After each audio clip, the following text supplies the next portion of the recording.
on one of the shows they were calling it incoming. It's incoming, and we certainly have had a lot of it. And I think we've turned it to our advantage because it started with my opening remarks when I said I'm going to run for president because we want to make this country great again. We have to make our country great again. And I made a statement and I read a speech. Actually, I didn't read. I don't use teleprompters. I don't like that. Too easy. Other people use teleprompter. Maybe when you run for president, you shouldn't be allowed to use a teleprompter because you find out what you're getting. Does that make sense?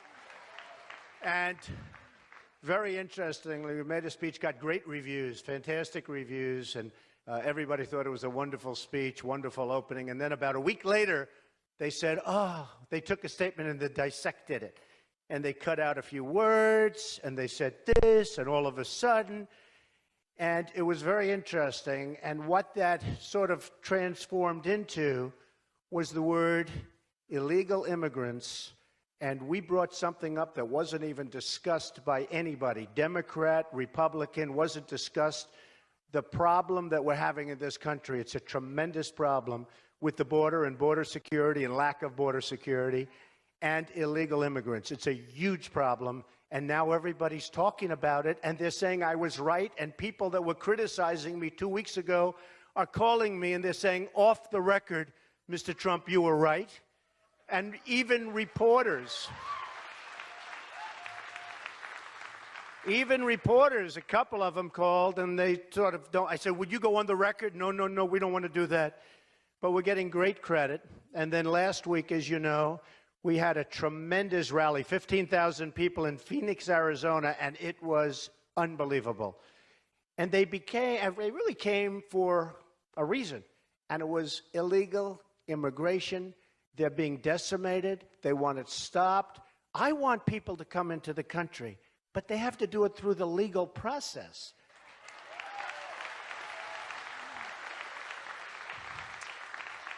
And we can open up the legal process and make it go faster and all of those things, but it has to be a legal process. You can't have people just pouring into the country. So I was out there and I was taking tremendous abuse, unbelievable abuse actually, and people said, would you apologize? Would you apologize? And then there were tremendous crimes that were being noted after my speech. And then you had Magnificent Kate from San Francisco, killed by an illegal immigrant who was forced across the border back to us, in my opinion, forced by the Mexican government, back to us, and that was taking place, and 5 times back into our country. And the 5th time was not good because Kate should be with us, and she's not with us. She was an amazing person from everybody's standpoint, and she's not with us. And then other things happened, so many other things. And now people are looking and they're seeing what's going on. So that's become a very, very big topic, illegal immigration. And I can say in terms of setting the standard and setting the force, it would not even be discussed right now, folks. And it's going to be something I think that's going to be one of the hot buttons. Now, I watch as politicians are trying to claim that, and that's okay with me. You know, they're all talk, no action, so they won't do anything anyway, just so you understand. They can talk all they want. I mean, I got a little dose of it. I was coming up, and I see your senator. What a stiff. What a stiff. Lindsey Graham. By the way, he's registered 0 in the polls. 0. He's on television all the time. So this morning, you know, they told me, Mr. Trump, because Bush said, my tone's not nice. My tone. I said, tone, we need tone. We need enthusiasm. We need tone. It's true. But they said, and actually Hillary Clinton said, I don't like his tone. We got people having their heads cut off, Christians, in the Middle East. We have people that are being dunked in cages and drowned in the Middle East. We have border security that doesn't exist, and it's not because of our incredible border folks. I mean, they can do the job, and we can build a wall. And by the way, Mexico can pay for the wall, just so you understand. You know, all of these guys say, oh, they'll never pay. Of course they'll pay. If you have the right guy negotiating that, they'll pay. They're making a fortune. And I have a lot of respect for Mexico, by the way. A lot of people said, oh, he doesn't like, I love Mexico. And I love the Mexican people. I've had thousands of Mexicans working for me. I sell apartments for millions of dollars to people from Mexico. They love me. They love me. All of a sudden, I had this thing about, and by the way, Nevada just came out with a poll. And I said, I will win the Hispanic vote. I'm the only one that's going to win the Hispanic vote because I'm going to take jobs from China and Japan and Mexico and lots of other places. We're going to bring them back here, and they're going to work. They're going to be legal in the country. They're going to work. Everybody's going to be happy. They're going to make money. So I love the Mexican people. I love the Mexican people. I love Mexico. I really like Mexico. It's a great place. The problem we have is that their leaders are much smarter and sharper and more cunning than our leaders. Are you shocked to hear that, by the way? Is anybody not sharper and more cunning and smarter than our leaders? Any country in the world? Do we make any good deals anymore? Trade? When was the last time you said, oh, gee, we beat China in a trade deal? Doesn't happen. We beat Japan in a trade deal. I see their boats. I was in Los Angeles. I see these ships come in. Biggest ships I've ever seen. Millions of cars coming into this country. Millions. Ships that are 5 times longer than this totally sold out building, along with the amphitheaters, by the way. The press never reports that. They never report that. But that's okay. I was going to actually bring the press, have them sit over here so they see. But totally, just biggest ships. Cars. They just cut their yen. You know, they just cut their currency. Now it's going to be even harder. I tell the story. A friend of mine is a great excavator. That's what he does. He digs foundations. You didn't think I knew people like that. Those are my people, let me tell you. This guy's great. He's a great excavator, and he was very, very upset because his order for new excavators, excavation equipment and tractors, I said, what's wrong with you? He goes, well, I didn't buy Caterpillar. All my life I bought Caterpillar. And now I went to Komatsu. I said, why did you do that? He said, because Japan just cut their currency so low, Donald, that I had no choice. I had to do it. I feel so guilty. He said, but I owe it to my wife and my family and my employees and the company that I built. They couldn't compete with it. And I said, isn't that sad? I said, do you mind if I use that story? He said, use it. What do you mean use it? For what? I said, I'm going to run for president. That's a good story for me, to be honest. But that's happening, and it's happening even worse with China. They manipulate their currency better than any country in the history of the world in history. History. They're killing us. And if you want to do business with China, it's almost impossible. Because believe me, they tax you. We don't tax because we have people that are stupid. You know, free trade, I believe in it. I believe in it. Totally. I'm a free trader. The problem with free trade is you need smart people on our side. Okay? We need smart people. I could take some of the people up here, or I could put them in. They do a great job. But we need smart people. And when you don't have smart people, free trade is not a good thing because it's killing us. So I believe in free trade, but we got to get the right people. Now, China loves me. Who's worse to China than I am? I'm constantly talking about how they're ripping us off, everything else. And yet I just signed a lease with the largest bank in the world from China. They're in one of my buildings. I sell apartments for $25, $35, $45, $12, $9 million to people from China. I own a big chunk of the Bank of America building in San Francisco. I beat the people from China. I win against China. You can win against China if you're smart. But our people don't have a clue. We give state dinners to the heads of China. I say, why are you doing state dinners for them? They're ripping us left and right. Just take them to McDonald's and go back to the negotiating table. Seriously. It's true. So then they talk about the tone, you know, Hillary and all of them. And then I see Rick Perry the other day, and he's so, you know, he's doing very poorly in the polls. He put glasses on so people will think he's smart. And it just doesn't work. You know, people can see through the glasses. But he's got the glasses, the whole deal. Oh, Trump, huh? I say he did a lousy job on the border. You know, the new governor, Governor Abbott, has put in things that should have been put in a long time ago. But I see him, he's so vicious. You know, he used to be really a nice guy. He used to come to see me for contributions and support. All of a sudden, he wants to show he's a tough guy with Trump. So tough.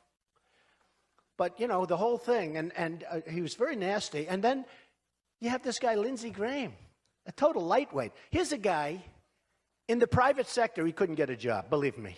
Couldn't get a job. He couldn't do what you people did. You're all retired as hell and rich, okay? He wouldn't be rich. He'd be poor.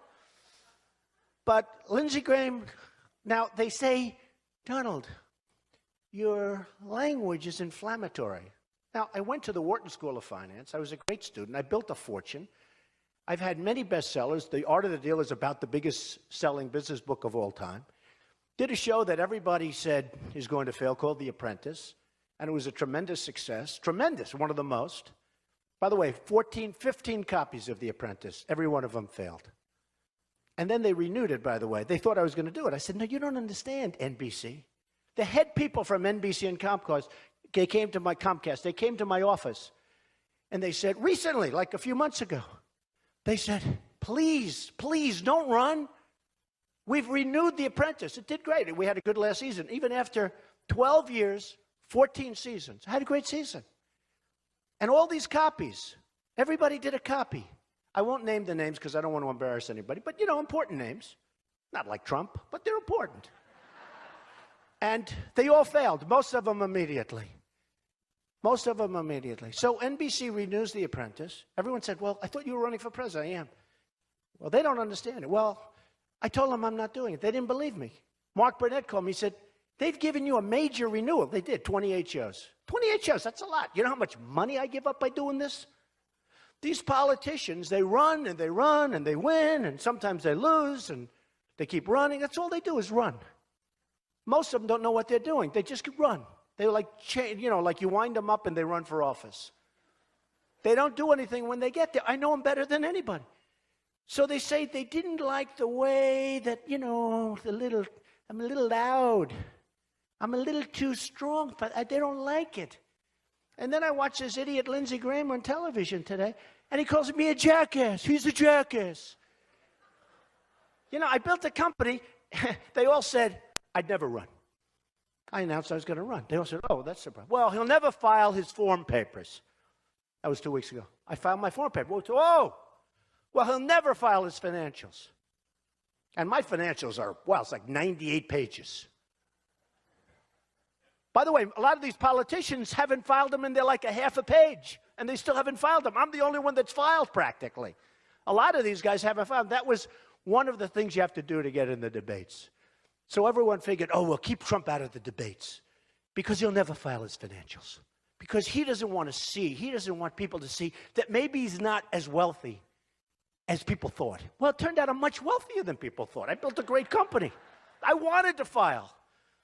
If for no other reason, I'm a private company. It's like, I can't tell you how rich you are or how rich you are. You know, you got a lot of money, I guess, but who the hell knows? Nobody knows how rich I am. So now I had to file. So it's over $10 billion, hundreds of millions of dollars a year, and I made $213 million filed, certified. On The Apprentice, can you imagine? They paid me $213 million. So you know what that means when I give up The Apprentice to run, to help you people straighten out this mess that everybody's created, that the politicians and Obama have created? I mean, it's very expensive and it's very everything, and I don't care. And when I say about the $10 billion, it's much more than that, but that's okay. I wanted to be conservative.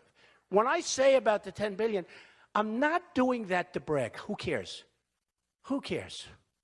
If you have $1 billion, you can live very nicely. I'm only kidding. Who cares? What I'm saying is that's the mindset that we need as a country. We need to take back our jobs from China and other places. We need to make great deals with other countries. Saudi Arabia, I like the Saudis. They're very nice. I make a lot of money with them. They buy all sorts of my stuff, all kinds of toys from Trump. They pay me millions and hundreds of millions. But you know what? They make $1 billion a day, folks. And whenever they're in trouble, our military takes care. You know, we get nothing. South Korea, crazy is right? Who said that? Stand up. Stand up. He said it's crazy. It's true. It's true. It's crazy. They make $1 billion a day. And, and by the way, Yemen, the war that Obama thought he won, remember a year ago? Oh, Yemen, great. Oh, it's over, it's over. Well, about 2 weeks later, it was gone. They took all our equipment. They took all our trucks. Think of this. We make 2,300 Humvees, armor-plated, the most incredible. A shot's fired, and the guys we gave him to are allies, our allies. They run. One shot goes in the air, they run. So the enemy takes over 2,300 Humvees. Now, when I saw the number, I said, no. 2 or 3, you mean, not 2,000. You mean they took over 2 or 3? No. 2,300 armor-plated Humvees. Better than what we have. They were the best. The enemy has them. We have such stupid leadership. And if you think that with Yemen, you take a look at that border with Saudi Arabia, if you think they're stopping at Yemen, they don't want Yemen. They want the oil. They're going to go. That'll be next. Just like I predicted Iraq was a disaster. I'm the only one that said don't do Iraq. If you look at Reuters, July of 2004, headline, Trump said don't do Iraq. And I'm the most militaristic person ever.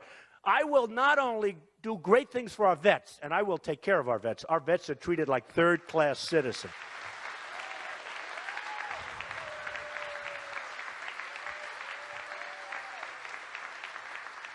But I will build a military that's so strong that we'll never have to use it, because they're going to say, we're not messing with that guy, and we're not messing with that country.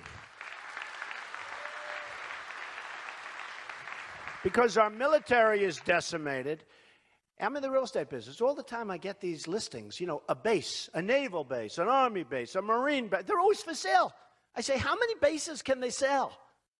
I mean, they're selling the bases. When you sell the bases, that means they're closing up.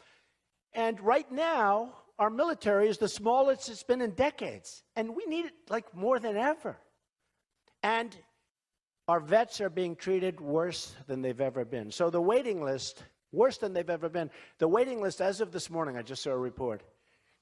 They had the big thing when they had the scandal, because it's the most corrupt thing you've ever seen. And this is why I'm angry at John McCain, for 2 reasons.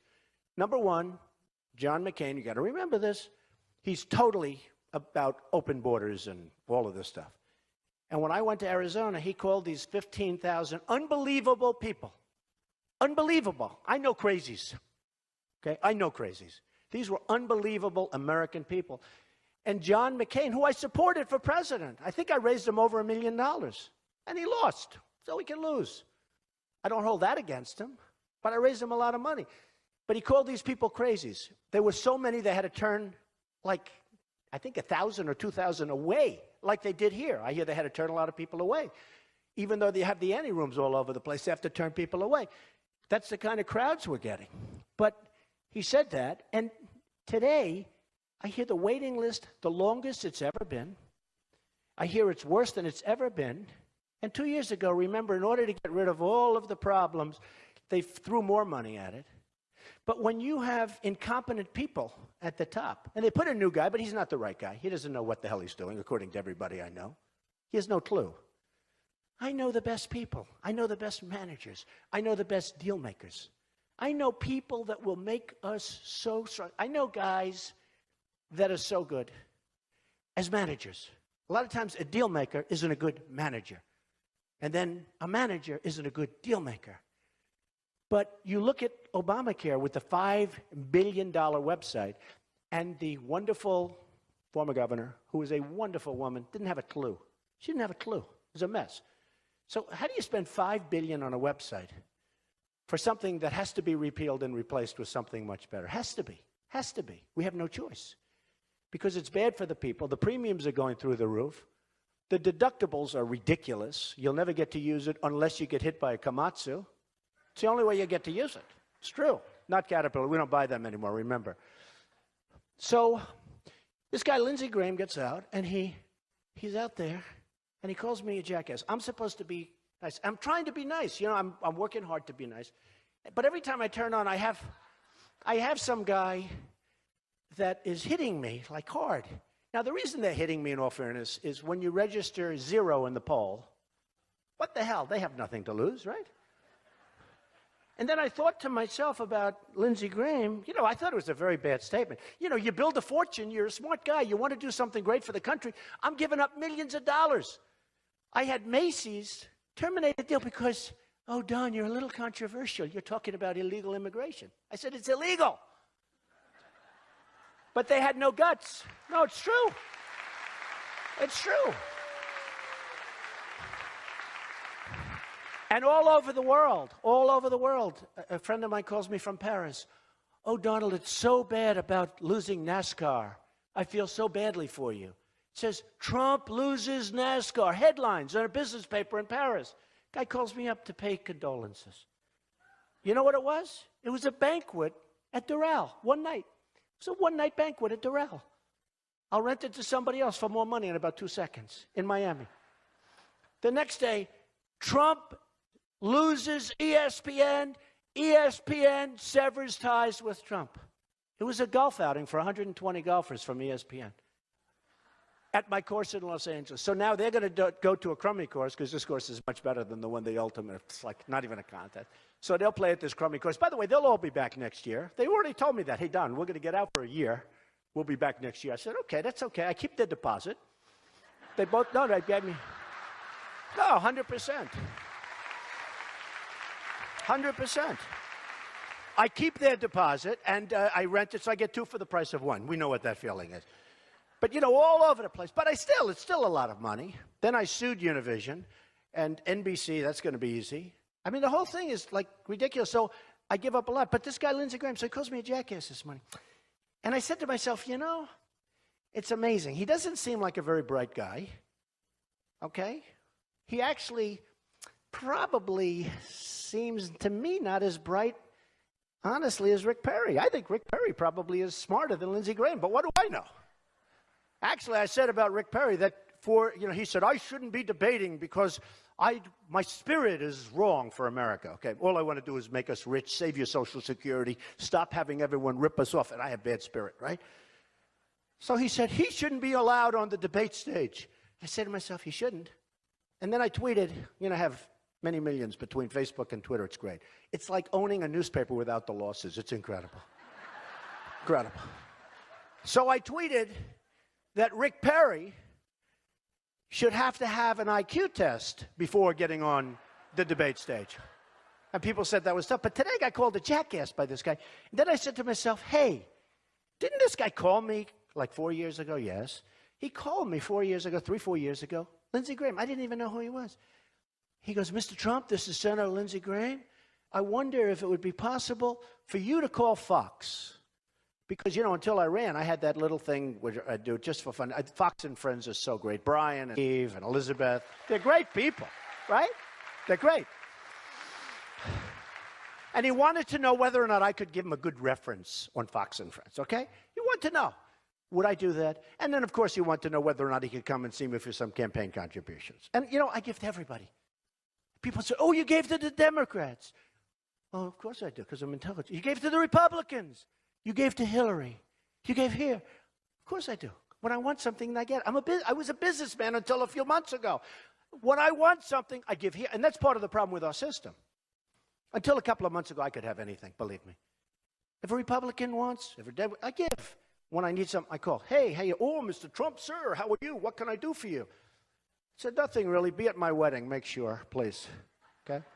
Or whatever I want. Part of the problem we have. See, with me, I don't need anybody money.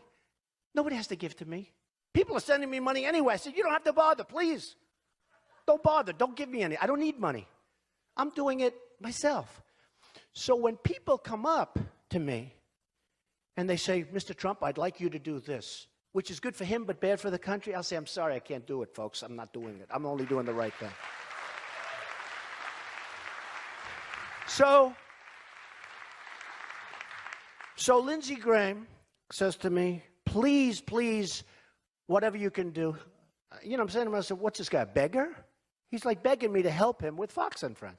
So I say, okay, and I'll mention your name. He said, could you mention my name? I said, yes, I'll mention. And he gave me his number, and I found the card. I wrote the number down. I don't know if it's the right number. Let's try it. 202-228-0292. I don't know. Maybe it's, it's 3-4 years ago, so maybe it's an old number. 202-228-0292. So, I don't know. Give it a shot. Your local politician, he won't fix anything, but at least he'll talk to you. So with the vets, I will get things fixed, because that's what I do. I make things better. I made a fortune by Doral. It was in trouble. I took it out of bankruptcy. I made it. Now it's one of the top resorts in the world, in Miami. Thank you. But we have to make our country better. We have to make our country stronger. And we have to make our country richer, and we have to do it fast. We really have to do it fast, because we don't have that much time left. We have to change our mindset in the United States. Now, I have a little statement, the American dream is dead. And to just show you how bad it is, the American dream is dead, but I'm going to make it bigger and better and stronger than ever before. Because the press is very dishonest. And I say, always, the American dream is dead, but we're going to make it bigger and better. And everyone stands up and they go crazy and they applaud. And I mean it. So my wife goes the other day, I'm talking to her, and she comes, "Oh, darling, that was such a tough statement." So what? I said, "I thought I did well." And they turn it on. They have, on television, TiVo, they have, "The American dream is dead." Cut. That's the end. That's a terrible statement. So I say, the American dream is dead. We're going to make it bigger and better and stronger than ever before. That's what I'm going to do. I know how to do it. Politicians don't know how to do it. They don't know how to do it. And I am so tired of politicians. Nobody knows them better than me. I know them. I deal with them. If you can't get rich dealing with politicians, there's something wrong with you. Honestly. I know them. The problem is with politicians, and this is almost all of them, not all of them, but the problem is with politicians, it's perseverance, they work, they try, but they only want to keep their job. That's 99% of what they want. I get calls from senators, "Could we come and see you?" You have these campaign finance limits, which are actually a good thing, because, you can just give to. I even tell them, senators call up, I send them a check, it's easy. I said, don't bother. They want to fly from Washington to New York. I mean, how long? Come to my office, and I'm allowed to give them, $2,600 or something. I mean, like a whole day is wasted. And I say, this is what they do? And that's what they do, from morning till night. And if you need something, later on, they win their election or they lose their election. If you need something, you call them. They treat you great, like royalty. Like royalty. And a businessman, a business person, knows the game. And what you look at, for instance, Jeb Bush. I'm not a fan of Jeb Bush, because Jeb Bush is in favor of Common Core, and he's weak on immigration. Those are two bad things. I think he's a nice person, actually. But he's very in favor of Common Core, meaning he wants your children to be educated from Washington, D.C. by the bureaucrats. Okay? Not good. And he's very weak on immigration. And he's not a deal guy. He's not a deal maker. He's not. Who would you rather have negotiating in China, as an example? Trump or Jeb? Or Trump or Hillary? Hi, everybody. Hi. Okay? Hillary. She's another one with the tone. Isn't it amazing? They both said tone the same day. It was about the tone, but they both said it the same day. So I am very excited about this. It's a very interesting situation that's taken place.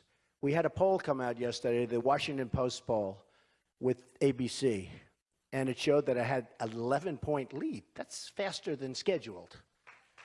That's faster than scheduled. I mean, that's the good news. The bad news, it drives people crazy.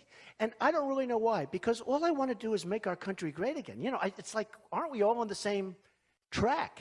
Whether you're a liberal, a Democrat, a conservative, a Republican, or all of them, I mean, aren't we like sort of all on the same track? You want to make our country great. I know people that are Democrats that love our country.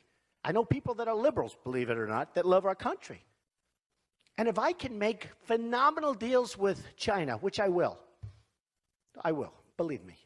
The best negotiators in the world, I know everyone. I know the bad ones, the good ones, the overrated ones, the ones you never heard of that are better than all of the ones you read about. I know them all. I wrote The Art of the Deal, right? We need the art of the deal. We don't have the art of it. They never read it in this administration. They're the only people that didn't read it. But if I can bring wealth in so that we can save your Social Security without cuts, all the Republicans are talking about, we're going to cut, we're going to raise the age, we're going to do this, your Medicare, your Medicaid, and your Social Security. But I'm the only one that knows how to do it. And the way you do it is you have to make our country vibrant so that we can afford it. Right now we can't afford it. Our GDP went down in the first quarter. It's like down.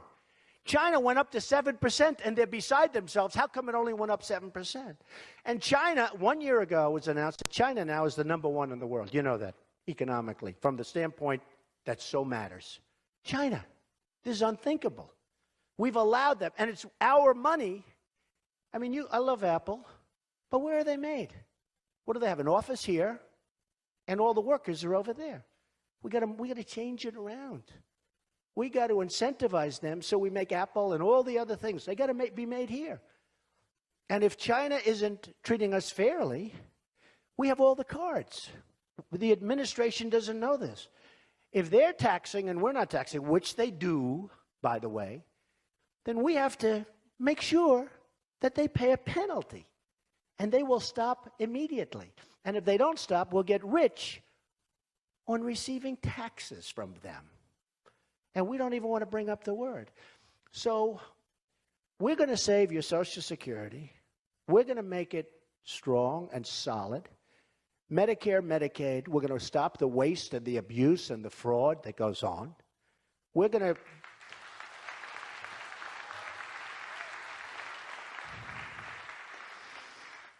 to make proper deals. People mention the Iran deal as an example. What kind of a deal is this?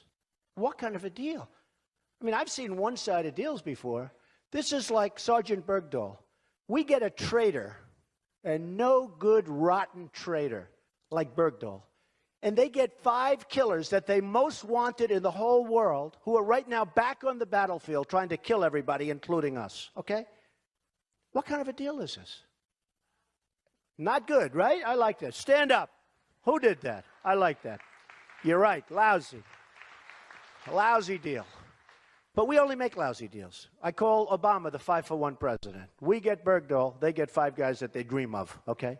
And that's the problem. So the Iran deal, anytime, anywhere, we want to be able to inspect. They got 24 days and notice provisions and all. By the time it could be months and months and months, by that time it's gone. But you know what irks me? Look, having nuclear, my uncle was a great professor and scientist and engineer, Dr. John Trump at MIT. Good genes, very good genes, okay? Very smart. The Wharton School of Finance, very good, very smart.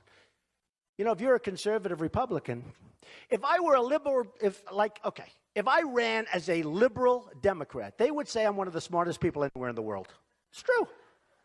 But when you're a conservative Republican, they try, do they do a number? That's why I always thought of, went to Wharton, was a good student, went there, did this, built the, I have to give my credentials all the time because we're at a little disadvantage. But you look at the nuclear deal, the thing that really bothers me, it would have been so easy, and it's not as important as these lives are. Nuclear is so powerful. My uncle explained that to me many, many years ago, the power, and that was 35 years ago. He would explain the power of what's going to happen, and he was right. Who would have thought? But when you look at what's going on with the 4 prisoners, now it used to be 3, now it's 4. But when it was 3, and even now, I would have said it's all in the messenger. Fellas, and it is fellas because, they haven't figured that the women are smarter right now than the men, so, it's going to take them about another 150 years. But the Persians are great negotiators. The Iranians are great negotiators. So, and they just killed us. This is horrible. But I would have said at the beginning, fellas, you got to let our prisoners go. It's good for, look, you don't need them. You don't want them. It would send a great signal to the United States, and it would make the rest of it easier. Nothing. We get nothing. We don't get the appraisal. And Kerry said the other day, and so did Obama, we didn't want to negotiate and complicate the negotiations. What's complicated? Say, excuse me, we have 4 prisoners. We'd like to have them, please. Okay. Oh, it's too complicated to think. What? This is crazy. Then we're giving them billions and billions and billions of dollars. We shouldn't give it to them. It should have been off the table. Should have been. Why are we giving them? So I said, why aren't you bringing this up and not letting them have all this money? And they didn't want to do that either. They didn't want to complicate it. This is the most incredible. And then, of course, we're fighting them between Yemen, where they're representing the other side, very successfully, by the way, and other places. And they didn't want to talk about the various hotspots because they didn't want to complicate the negotiations. And there's a bad signal when you go across and you see on television the Iranian chief negotiator goes home and they're celebrating him in the streets, right? They're having parades. They're honoring him. Who's honoring here? We're like a bunch of slobs. We're like a bunch of dopes. We should have doubled up the sanctions, maybe tripled up the sanctions, sat back for about 3 months and let them call us. And believe me, I would have made one hell of a deal. That one's easy. That one's easy. So it's very, very sad. And a lot of people think the reason I'm doing so well in polls, we had a very good Iowa poll yesterday, but that I'm doing so well in the polls is that, when North Carolina comes in, your neighbors, and I'm killing everybody in North Carolina. Hopefully I'm going to do great in South Carolina. And I love Steve Spurrier, by the way, legitimately. By the way, I love Steve Spurrier. He's going to do a great job. He's going to have and say, wherever the hell he is, say hello to him, okay? But he's a good guy. He got a great coach.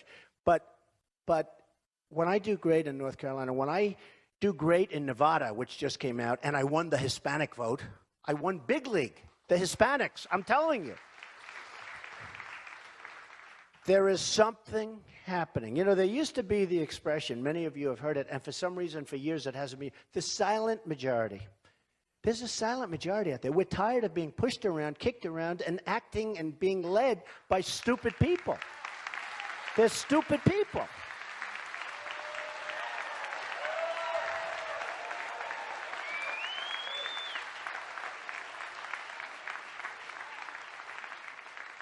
I mean, you have a president who can't just say a few words. Put the flags at half-mast for the 5 Marines that were just killed. Why? Why? Why?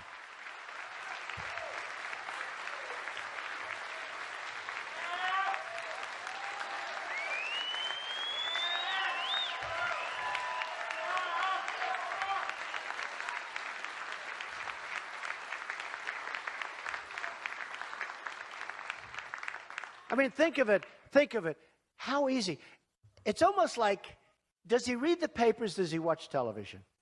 Television, whether it's Fox or CNN or MS, any of them, they're all talking about it like, oh, gee, well, all he has to do is say, you know what, just put them at half-mast for a week. If these people were great, they never had a chance. This gun-free zone nonsense, we got to stick up for that Second Amendment. This gun-free zone. These guys never, ever had a chance. And by the way, a couple of them, big, big decorations, decorated, tremendous, unbelievable, young, brilliant people, gone. They never had a chance. A gun-free zone. And they're trained with weapons. It's not like, oh, gee, that's not good. They're trained. These are the best. And they were sitting ducks. They never had a chance because of the stupidity. We have to get rid of that whole gun-free zone nonsense and just stop it.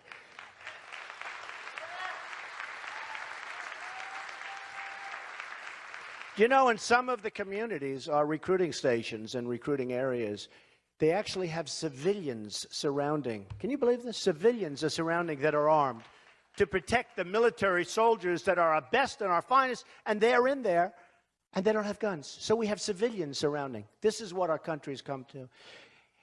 And Kate from San Francisco, Obama calls everybody, and he sends groups over and send attorney generals over, does investigations and tremendous, everything at the funerals.